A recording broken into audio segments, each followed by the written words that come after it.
It's hard to begin a story like this, and I reckon to ask the muses for help the way poets used to and maybe do still.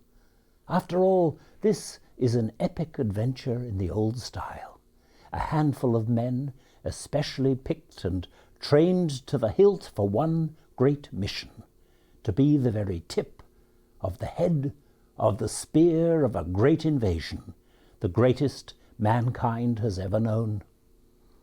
So, muses, wherever you are, come to my aid. Help me do justice to all and forget no one. Help me to paint a true picture. Help me to see that the brave deeds of a few are remembered long years ahead.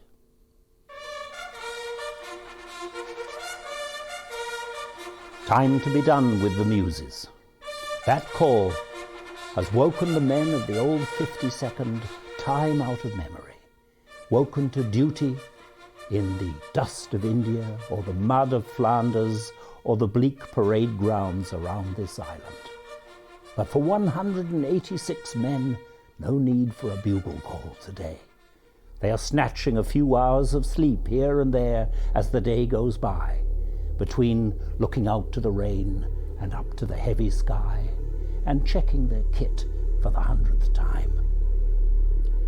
On the wind-socked airfield, 6 gliders sit lifelessly, named after Horsa, old Jutish warrior, dark in the field, awaiting their pilots, awaiting their load, their Halifax tug planes parked close beside them, waiting. No one yet sure if tomorrow's the day, already postponed after anxious counsel by a supremely anxious Supreme Commander. How long can you keep secret the movements of hundreds of thousands of men, ships, planes? But how risk crossing the narrow ocean in perilous seas, whipped up by the wind and rain, with clouds obscuring the vision of bombers and fighters above? Not long. The blustery day drives on towards dark. Sleep nestles fitfully over the land. The best laid plans hang high in the balance. June the 5th dawns.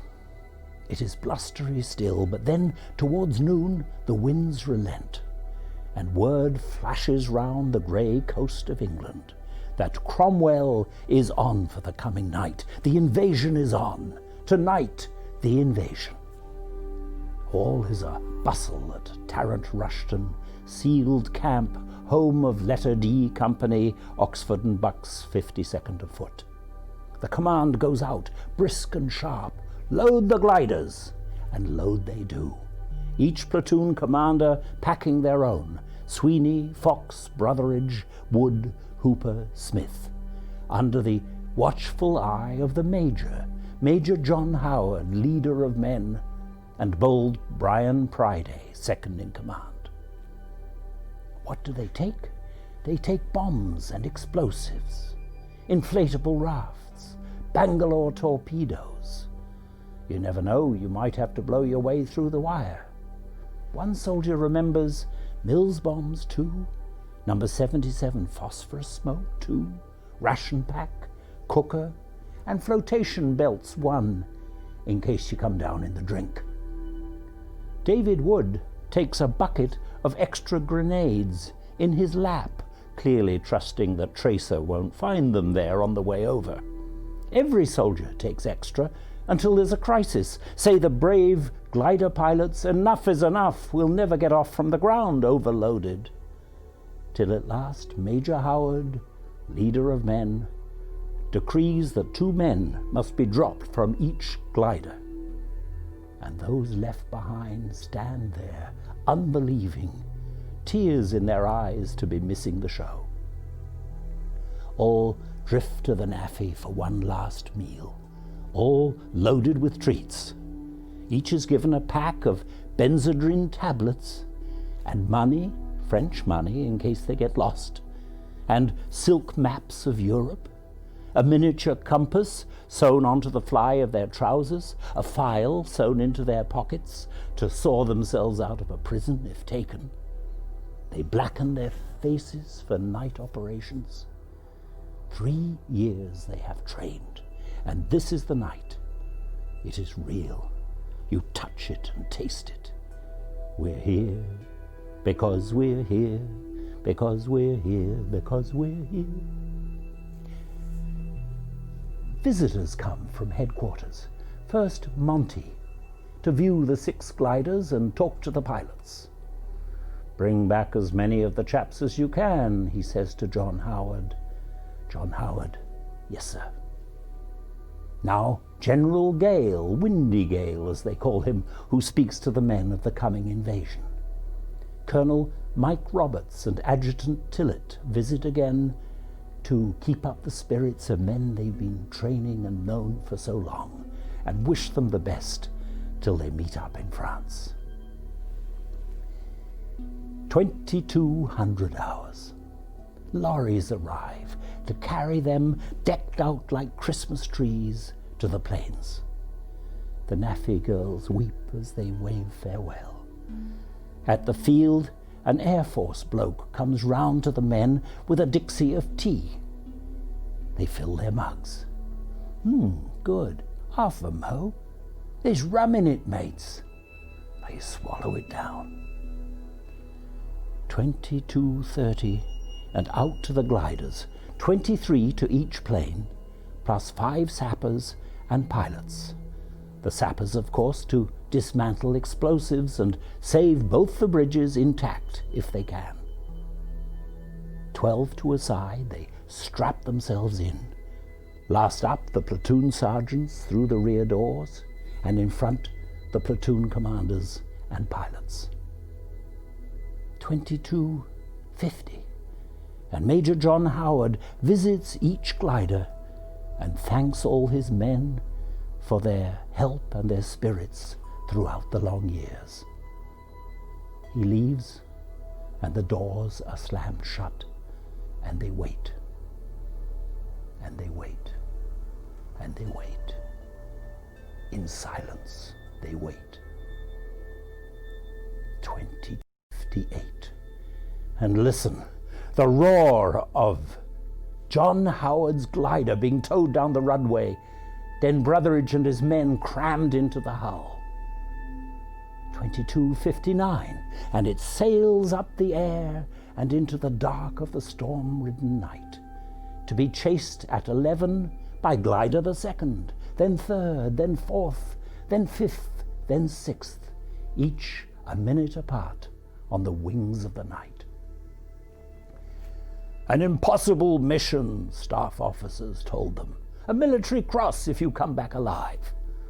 To land 6 lumbering gliders in darkness right next to 2 bridges, each bristling with Germans, and capture them under the enemy's nose? Why, it's crazy." Well, crazy or not, here they are. Over the soft combes of England they fly, over the darkened towns and villages, over the ancient New Forest, and over the gentle South Downs, turning southward at Bognor to cross the sea coast and head toward France. Below them, flexing its muscles in darkness, a mighty host, British, American, Canadian, feel engines stirring beneath their feet in ships of the line from Cornwall to Kent. Battleships, minesweepers, cruisers, destroyers, landing craft, motor torpedo boats, merchantmen, soldiers and sailors poised for invasion, nose out of port to the open sea. And above our 6 gliders, to cover their crossing, droning in chorus, fly bombers in hundreds in tight formation, loaded with death for targets throughout Hitler's stolen domains. Our gliders fly on, tugged southward to France by Halifax bombers at 6,000 feet.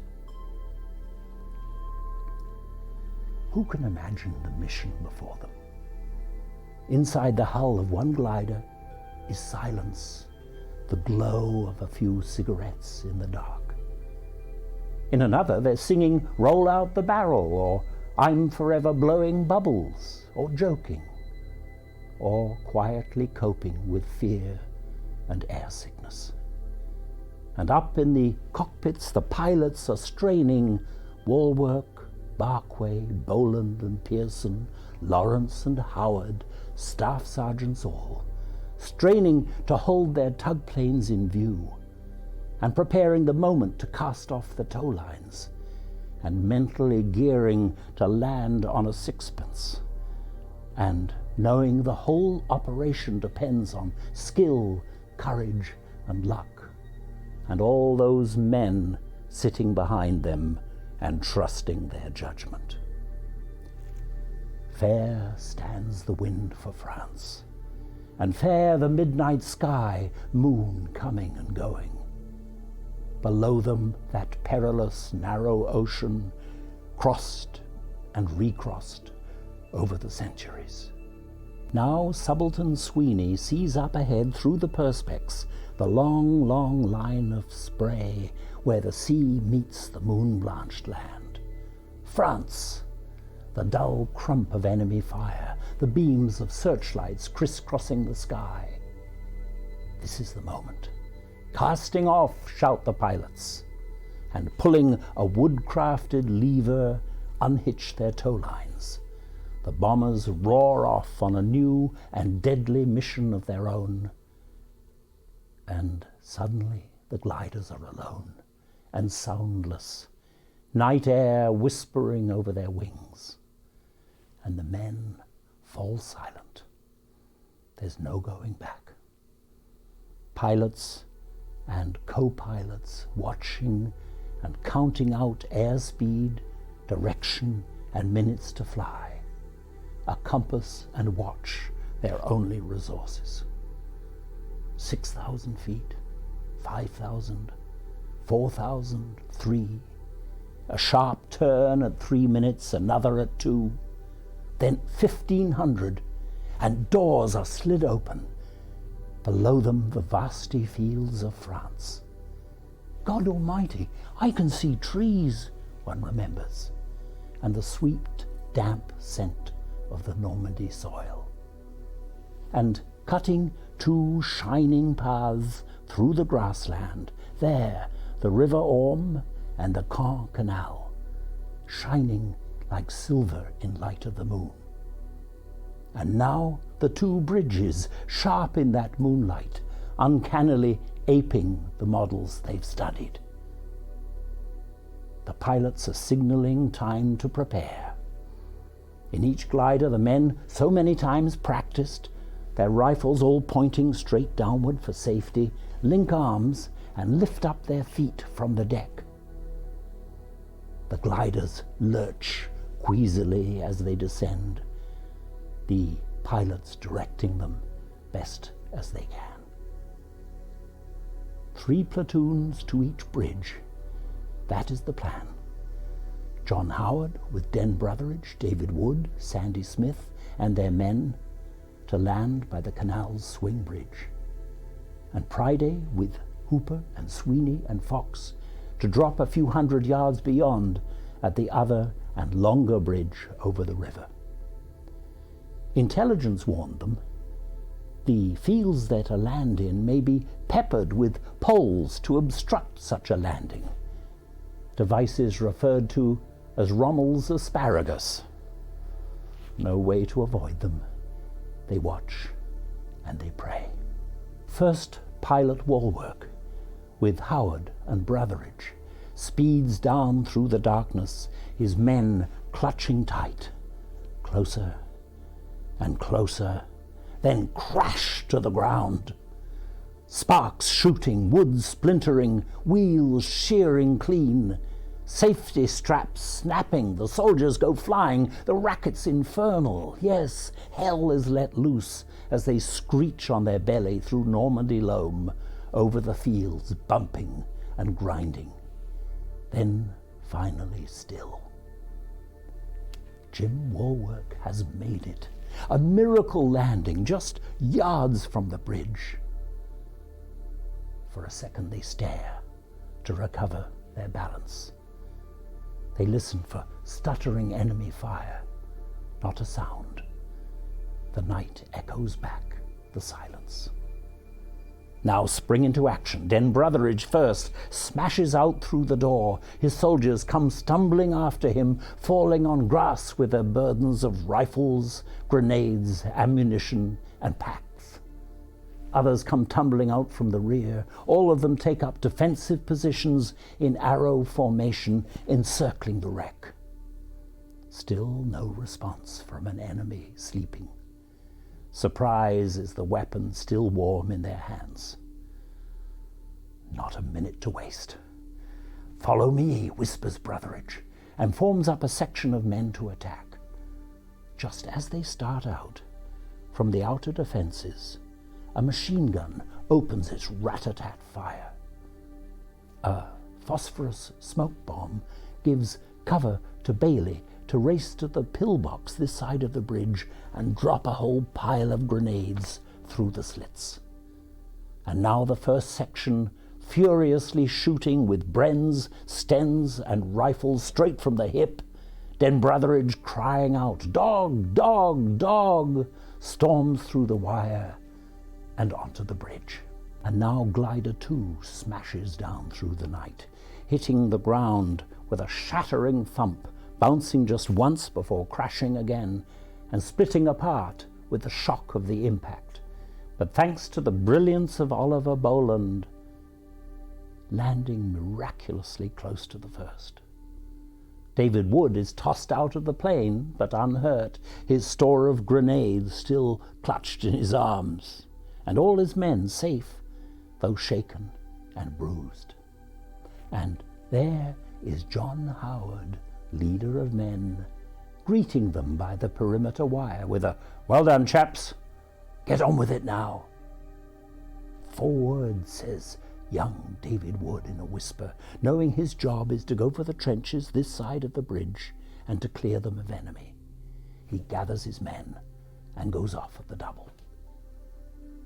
And now the third glider is arrowing down, overloaded and heading directly on target, too sharply, too fast, too directly on target. For there, in the moonlight, crumpled and broken, lies David Wood's glider, smack in its path. But thanks to the brilliance of Jeff Barquay, pilot, he wrenches the pilot wheels out of the way to come to a juddering stop in a pond, propelling himself right clean through the perspex, and subaltern Sandy Smith shot out alongside. In his violent fall, Sandy's knee has been wrenched, but he pulls himself out of the mud and assembles his men to advance on the bridge, now scene of a bitter gunfight with the Woken defenders. Soon, the canal bridge is captured and won. But alas, Den Brotheridge, racing across, is caught in the fire of a Spandau machine gun. Shot in the neck, he falls on the bridge. And not an hour later, this handsomest man, beloved of his men, fellow officers too, only 2 weeks away from becoming a father, has given his life for the cause of freedom. The first of thousands to die that day, the longest day of the Great Invasion. Major John Howard, leader of men, is heart-struck to hear the loss of his friend. But no time to grieve. The mop-up continues. David Wood has been clearing his trenches of Germans when he and his sergeant are caught in a burst from a Schmeisser machine pistol, deadliest of weapons. David is felled to the ground, his leg shattered. Sergeant Leather beside him, both out of action, and young Corporal Godbold assumes the command. Meanwhile, the sappers are under the bridge, rendering it safe from a timed demolition. They find that the bridge has been heavily wired, but no charges yet been laid to explode it. Now Sandy Smith leads his men over the bridge to strengthen the soldiers of Brotheridge's platoon alongside the road that leads on to Benouville, and winkle out fast the remaining defenders. But in a few seconds, or minutes, who knows in a battle, a stick grenade thrown from a trench strikes Sandy a blow on the wrist and explodes, breaking the bones and blasting the flesh. "No more cricket," says Sandy, a consummate player, but he picks himself up and goes on into action. And what of the river bridge paces away? What of Priday and Sweeney and Hooper and Fox? Brian Priday's glider is not to be seen, and Major John Howard is fearing the worst. It was to be 24 hours on, having been landed 10 miles from their target, that Hooper and Priday returned to D Company, fighting their way through pockets of enemy and losing a number of men on the journey. Subaltern Fox has his usual luck, landing exactly as planned by the river, listening for sounds of enemy fire, imagining soon to be riddled with bullets, but once again total surprise. And in silence he gathers his men and makes fast for the bridge, crossing it crying out, "Fox! Fox! Fox!" and ready to mow down any defenders. 2 men run away, scared off by a mortar. No one else. The bridge is deserted. They halt and start to prepare for a counterattack. The sappers crawl under to check for explosives. Meantime, Sweeney's glider has not been so lucky. As they come to the landing zone, Pearson, the pilot, calls out in alarm, "We're dropping too fast!" And they hit the deck 400 yards from the bridge, grinding on stony soil over the field and coming to rest with a smash and a crash. Out they all leap in defensive formation, then start out hot foot to the bridge in the distance. But in a few yards they're up to their waist in a duck pond, from which in a certain disorder they struggle to free themselves. As they emerge, they hear sounds of shooting beside the canal. Not a second to waste. They make for their target, and reaching the bridge they pound straight across it, crying "Baker! Baker!" and secretly thinking any moment it may blow up under our feet.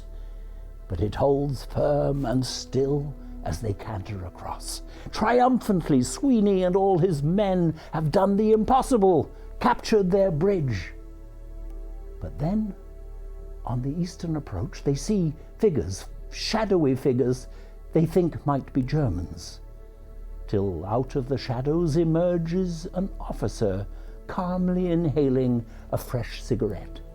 It is Subaltern Fox. "What's happening, Fox?" pants Sweeney, still dripping in water and mud. "Oh, the exercise went very well," says Fox. "But how can I tell who's alive and who's not? I'm damned if I can find any umpires." A comment for which Fox has always been famous. A signal is sent to John Howard's command post. River bridge captured. And Corporal Tappenden sends out the code words so keenly awaited by those who have planned the whole mighty invasion.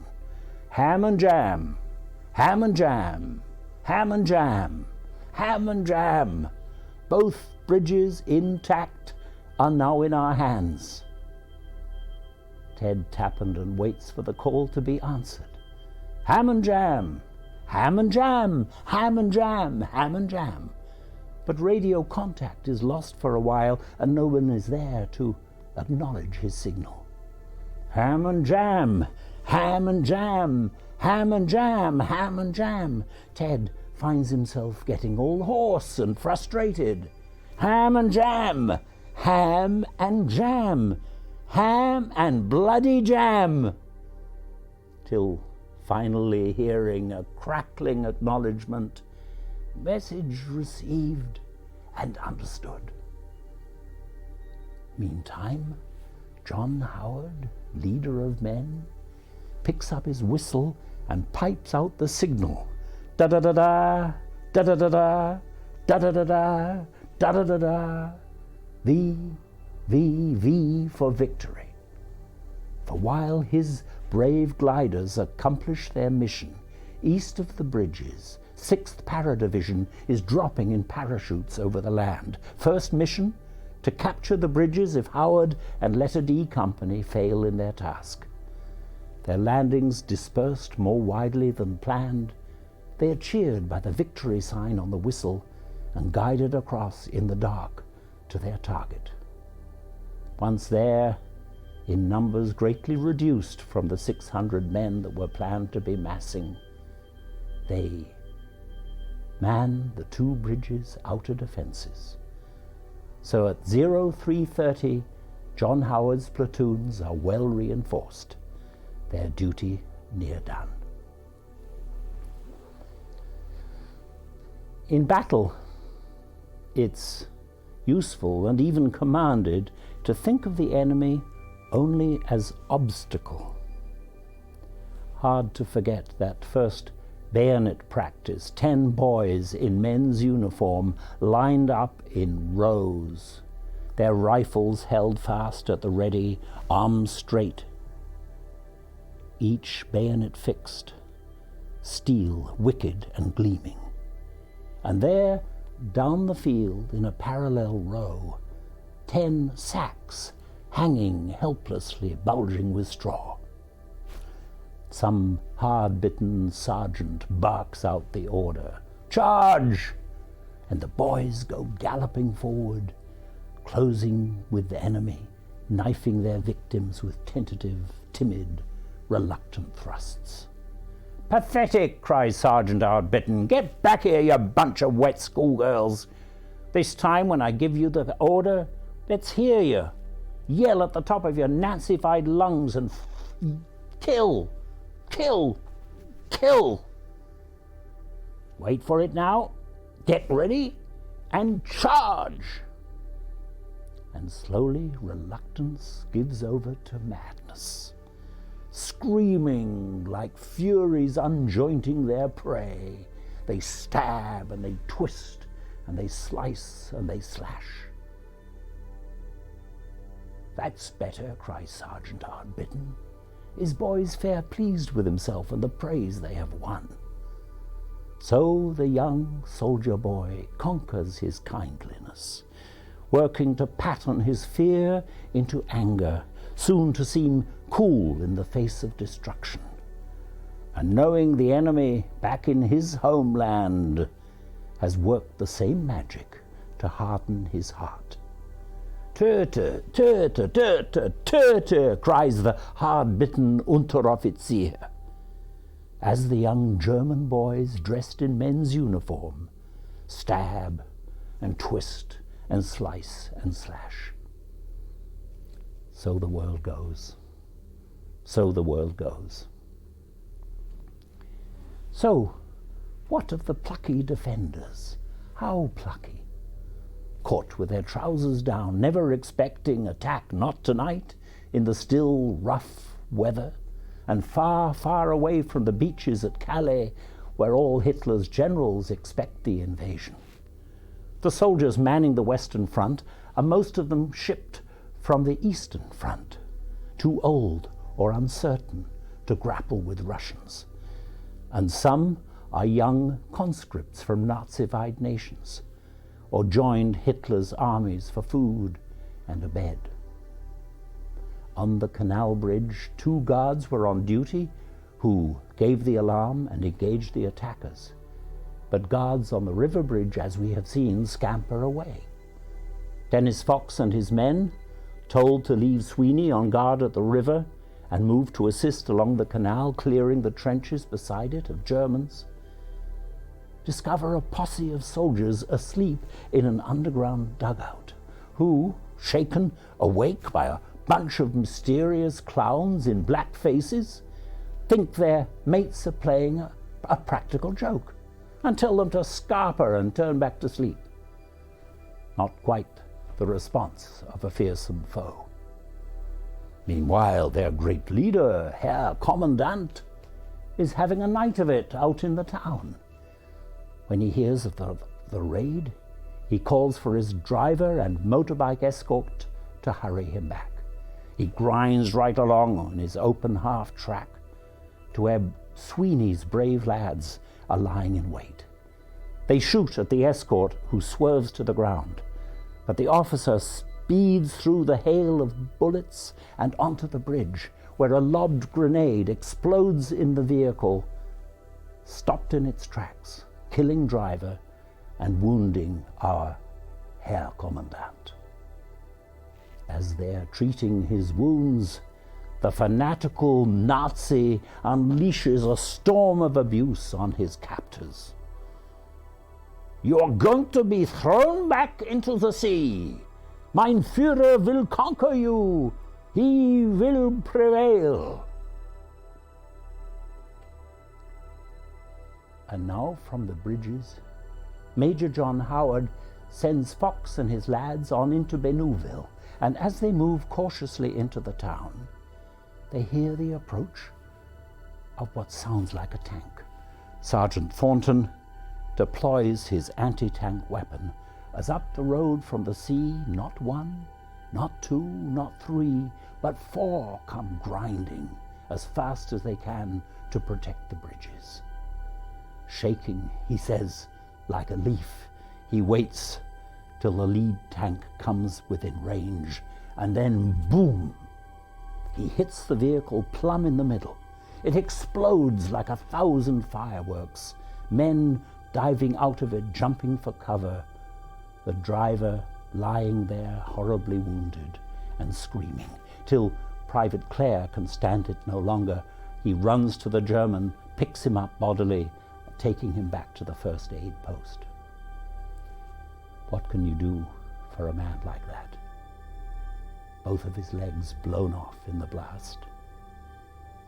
Morphine, of course. He will die before morning. So the world goes. So the world goes. The flaming vehicle, the sky, blocking the road for the armor behind it and forcing them all to withdraw until daylight, but serving as beacon for parachutes dropping east of the bridges to find their way there. So the holding force builds its strength and prepares for sharp-shooting enemy snipers and for ferocious counterattacks. And what of the famous Panzer Division of tanks in reserve in the city of Caen? Why has it not burst out of its barracks, stormed to the bridges and smashed the attackers? Only much later the story is told by its bitter commander, Hans von Luck, that a panzer division could not be deployed without the express consent of Mein Führer, Hitler snoring away in Berlin, not a single soul daring to shake him awake. So maniacal folly will finally doom itself, drowned in the shit of its own making. For while the panzer divisions stand idle throughout the length of the western defenses, the whole vast host of the Allied invasion sails through the darkness.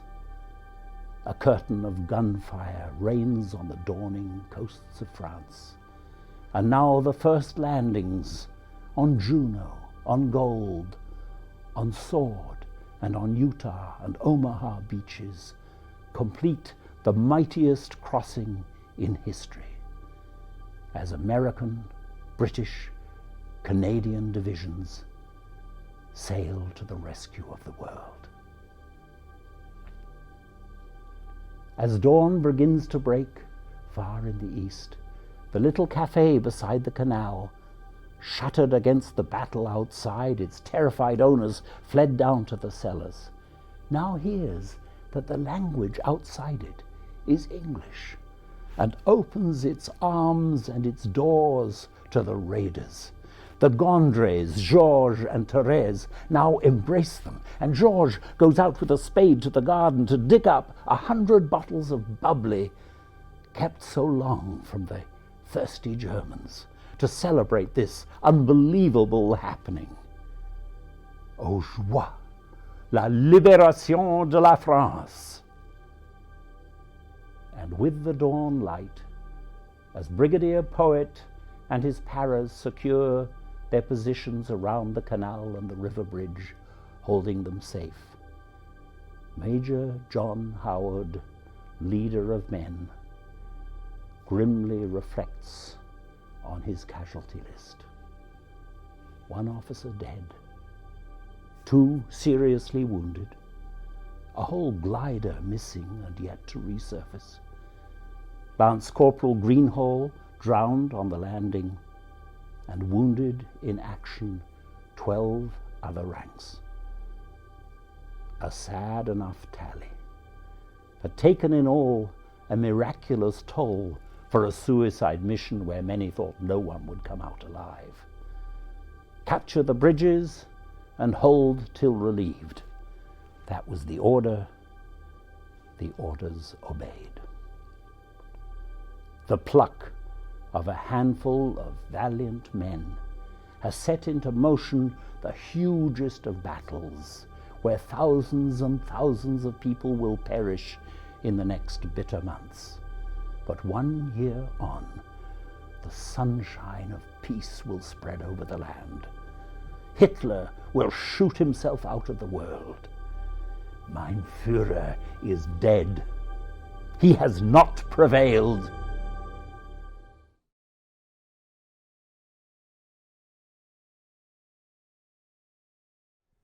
So ends one telling of the story of the capture of the canal and river bridges, renamed Pegasus and much later Horsa by the French government.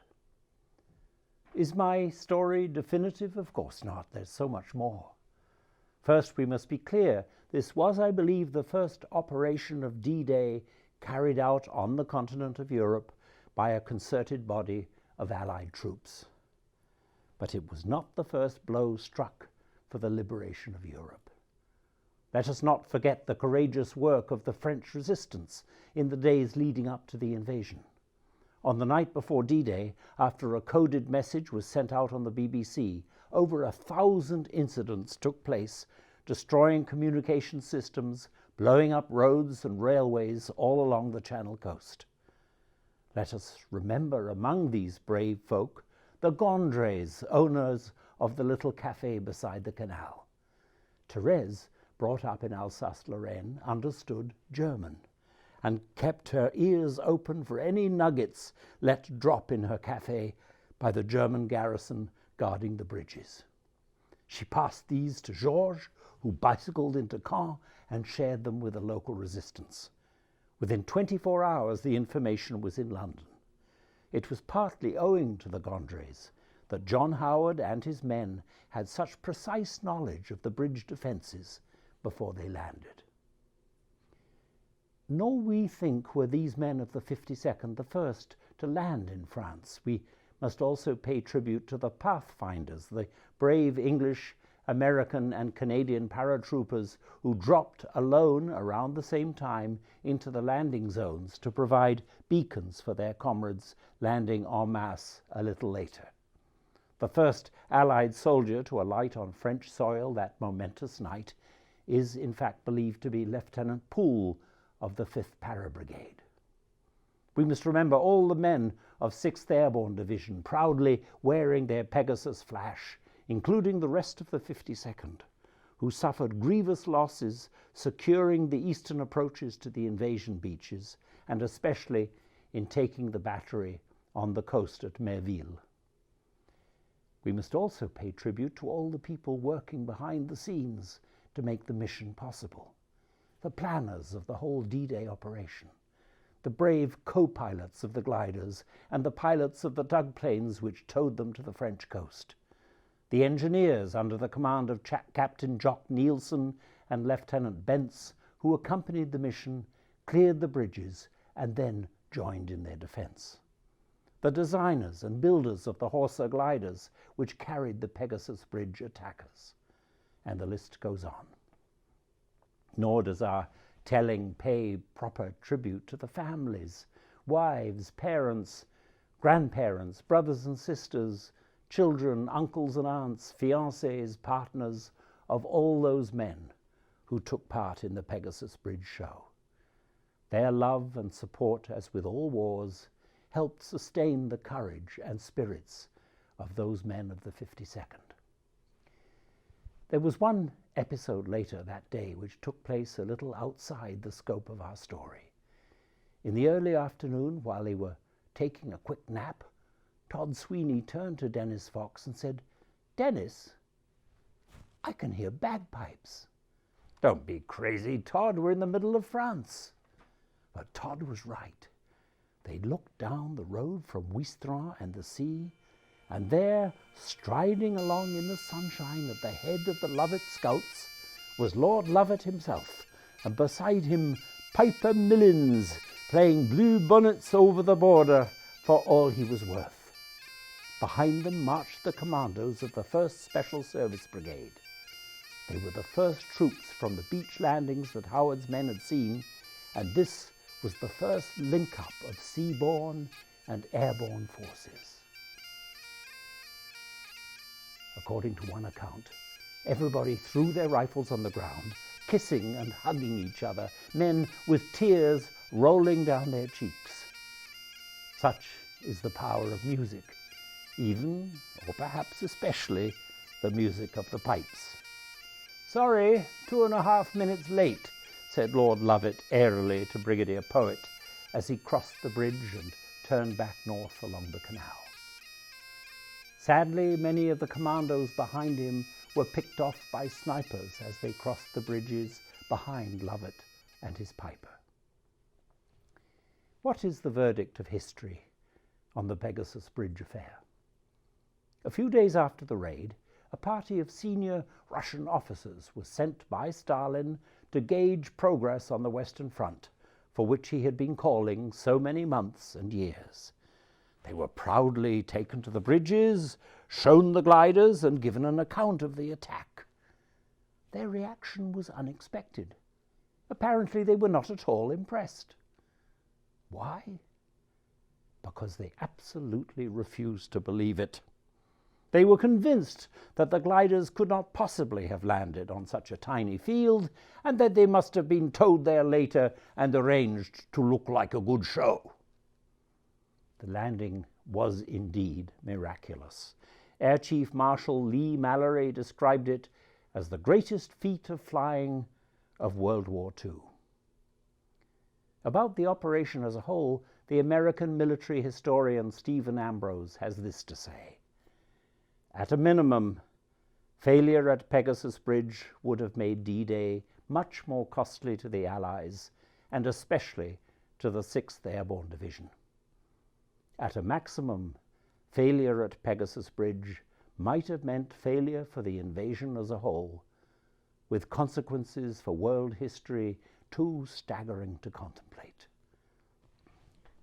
Let us leave this saga of modern heroes not beside the bridges they captured with such courage, but among those of them who did not survive to appreciate the full glory of what was achieved. On the night following their triumphant operation, for which they had trained for 3 years, D Company rejoined the rest of the 52nd in the village of Ranville, and next day became bogged down in a ferocious struggle in the nearby hamlet of Escoville. By mid-afternoon, half the company had become casualties. After 91 days of continuous battle, D Company was withdrawn to England. Howard was the only one of the original D Company officers still on his feet, and many of the original NCOs had fallen or were recovering from wounds. Of the 100 or so D Company veterans of this epic June adventure, only about 40 paraded at Bulford Camp that September afternoon. Most of the men of the 52nd who fell in Normandy are buried in Ranville Cemetery, close to the bridges. But it's worth recalling the Latin inscription above another cemetery in Bayeux, commemorating the nearly 2,000 men who died in Normandy and have no known grave. Nos a Guglielmo victi victoris patriam liberavimus. We, once conquered by William, have now set free the conqueror's native land. So the wheel comes full circle. That perilous, narrow ocean has brought conquerors both ways.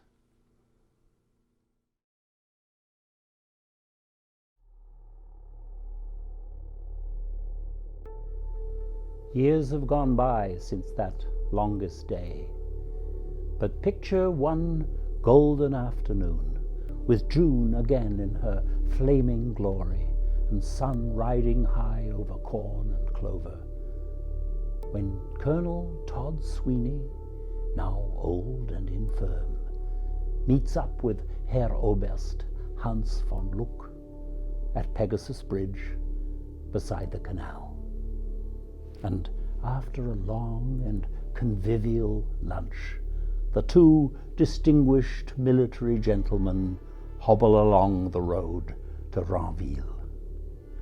When we reach the cemetery gate, says Todd, we paused for a moment, almost embarrassed, then each turn away, each to the place where our fallen comrades are lying forever, each to remember, each to mourn. And as we recall those beautiful dead, I wonder again at the meaning of war, the pity of war, the folly of war, the waste, the crime, the needlessness. Two old men in a burial ground, weeping together, but weeping apart, as the sun rides down, rides down, rides down over that perilous, narrow ocean, as the sun rides down to the western sea.